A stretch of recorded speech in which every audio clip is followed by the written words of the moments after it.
There are other kinds of solution concentrations. They're not as common as molarity, but it is worth talking about them.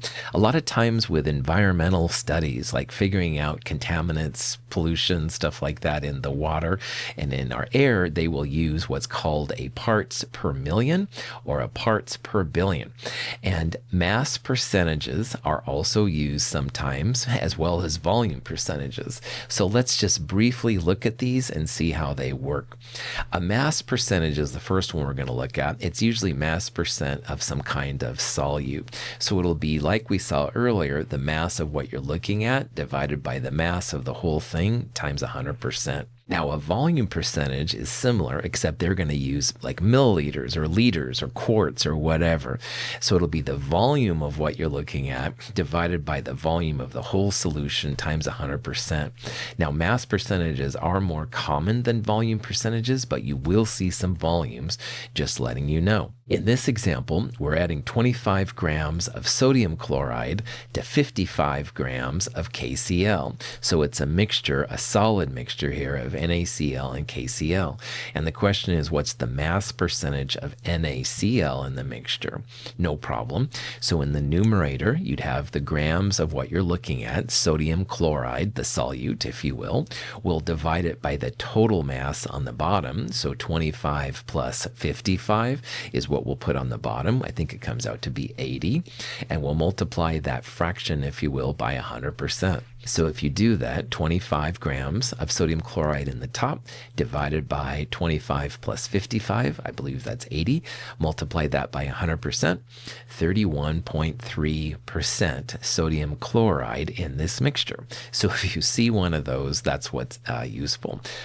These do have some uses for them. We'll look at these more in Chem 222, but remember, it's grams of what you're looking at divided by grams total times 100%. This is for mass, which is grams.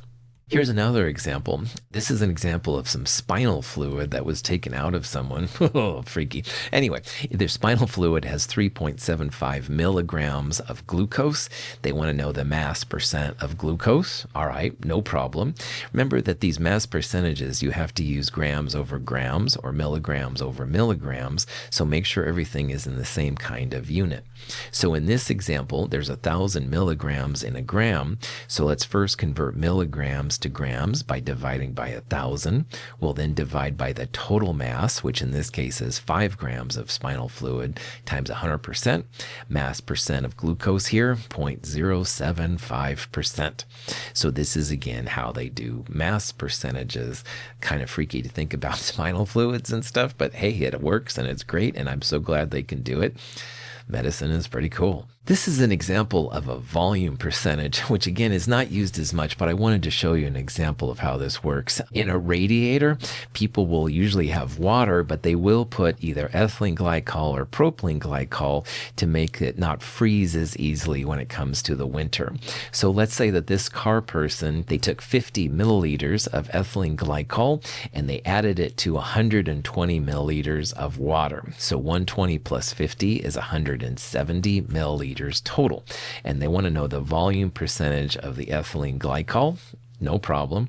So again, in the numerator, the volume in this case of what you're looking at, 50 milliliters, divided by the total volume, which in this case is 170 milliliters of water plus ethylene glycol, multiply it by 100%. So 50 divided by 170 times 100% is what you'd throw in your calculator, 29.4% ethylene glycol in this mixture. So this is a volume percentage. Again, these aren't used very often, but if you do see it, just realize it's based on volume.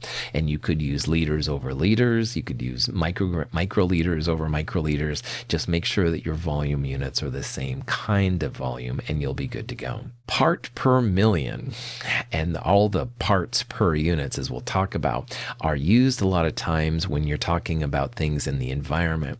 Now, in the environment, like if you went down to the Sandy River and took a sample, the amounts of some of these these chemicals are going to be really, really small, but they can be relevant. So for example, if you have too high of parts per million arsenic in your water, it can make a big difference on your health, stuff like that. If you're dealing with parts per million, which is a lot of times abbreviated ppm, often water will be the solution, and they just assume that the density of your solution is 1 gram per milliliter of water. So this is an abbreviation that's used, and because the amount of solute is so small, it's not really a big deal. So let's see an example of how this works. First of all, if you have a parts per million, you would usually take the grams of solute, the grams of what you're looking at, divide it by the grams total of solution, and you'll multiply by 1,000,000. 10 to the 6 is 1,000,000. So again, the numbers come out to be small, and you're still multiplying by 1,000,000. So that just shows you've got lots and lots of solvent relative to solute, or solution relative to solute. But you don't even have to have parts per million. You can have parts per billion. Now, a part per billion, a billion is 10 to the 9th. So mass of solute divided by mass of solution times a billion, 10 to the 9th, is how you get a parts per billion number. If you saw parts per thousand, that would be 10 to the 3rd, because 1,000 is 10 to the 3rd. So you can adjust your thing accordingly to get numbers which kind of make sense, if you will. But we'll use parts per million here mostly, but you could have parts per billion, parts per thousand, parts per trillion would be 10 to the 12th.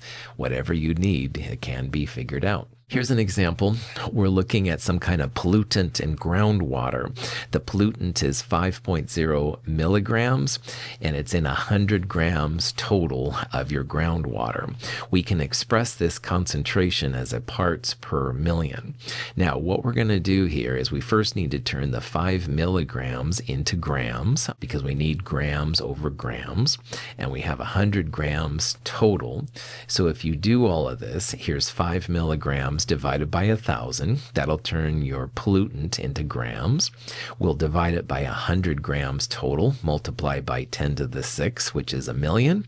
This comes out to be 50 parts per million. So again, not a very big amount, but it could be enough to make differences in terms of people's health and stuff like that. Here's another example you might see. Here's a water source. It has an arsenic level of 75 parts per million. And the question is, how many grams of arsenic are in exactly 1 liter of water? Now, in these kind of problems, you just assume that the density is exactly 1 gram per milliliter. All right. That's kind of cheesy, as we've seen, but it works for these kind of problems because the values are pretty low. So if you have 1 liter of water and you grab 1 gram per milliliter, first you'd go to milliliters. That would be 1,000 milliliters, and 1,000 milliliters, 1 gram per milliliter, would be 1,000 grams of water. So 75 parts per million would be 75 grams of arsenic in 1,000,000 grams of water.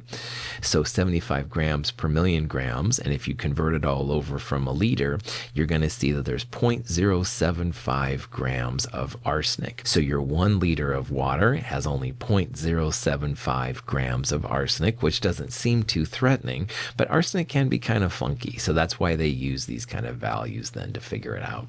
You could go to molarity and stuff like that from there. You could turn grams of arsenic into moles of arsenic, divide it by a liter, etc. However, most of the time, parts per million works great for these kind of analyses.